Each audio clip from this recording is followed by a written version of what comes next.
Moi, je dis que c'est pas vrai. Un carreleur peut toucher 1500 euros, il peut trouver qu'il est mal payé. Et un autre peut toucher 1500 euros, il va trouver qu'il est bien payé. Dans le bâtiment, dans n'importe quel métier on est, l'importance, c'est d'aimer ce qu'on fait, d'être passionné. Donc ça, après, si d'autres personnes peuvent trouver qu'ils sont mal payés, c'est leur avis. Si dans le bâtiment on a poursuivi de grandes études, on peut vraiment gagner sa vie. Pour moi, c'est vrai parce que comme le métier bâtiment est l'un des métiers les plus durs, il faut qu'il ait un salaire élevé, quoi. C'est faux, les salariés du bâtiment sont payés comme n'importe quel autre salarié et lorsqu'ils ont une compétence, une excellence dans leur métier, ils sont même très bien payés, ils sont très recherchés, donc ils ont une excellente rémunération. Idée reçue numéro 2.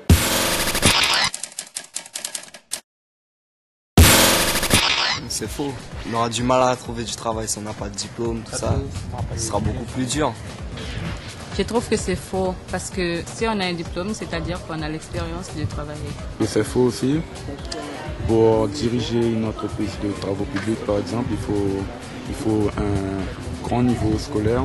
Le marché du travail est saturé, donc il vaut mieux avoir tous les atouts en poche. On sera moins payé aussi. Si on n'a pas de diplôme, l'argent va rentrer moins vite.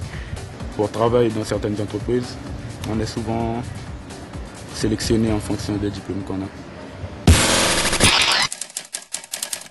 C'est faux. Il faut des diplômes, il faut une qualification. La qualification est égale à la reconnaissance de l'employeur. Donc on peut avoir travaillé tout au long de sa vie, et à ce moment-là on passe par la VAE un certain nombre de certificats qui nous permettent d'avoir l'équivalent de diplômes, et dans beaucoup de cas des diplômes. Et ces diplômes sont importants pour être reconnus bien sûr d'un point de vue salarial, mais également au sein de l'entreprise pour pouvoir évoluer, devenir chef d'équipe, chef de chantier, conducteur de travaux, etc. Faux, car aujourd'hui maintenant il y a des outils, des machines qui permettent de lever de 10 tonnes de charge, car maintenant ça nous permet de se forcer moins que dans le temps d'avant. Et je pense que hommes et femmes peuvent faire ce métier-là sans problème. Grâce à la motorisation, grâce à l'utilisation d'engins sur les chantiers, nous avons de plus en plus de salariés qui sont des gens qui n'ont pas une grande musculature. Il y a d'ailleurs beaucoup de filles, donc c'est pas du tout une situation pénible de travailler, bien au contraire. Pour beaucoup, on a la chance de travailler en extérieur plutôt que de rester dans des bureaux, et c'est quelque chose de vraiment génial pour une grande catégorie de personnes. Idée reçue numéro 4.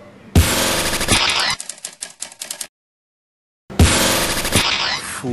J'ai un ami, maintenant il est au lycée Damas. Eh bien, il a pris son bac et maintenant il fait un BTS. J'aimerais bien aussi prendre mon bac et tout et poursuivre jusqu'au bout et devenir chef d'entreprise, de mon entreprise même. Pour quelqu'un de volontaire, pour quelqu'un de motivé, pour quelqu'un qui a de l'ambition, il y a de fortes capacités d'évolution très rapidement et on peut devenir à terme conducteur de travaux sans problème. Idée reçue numéro 7.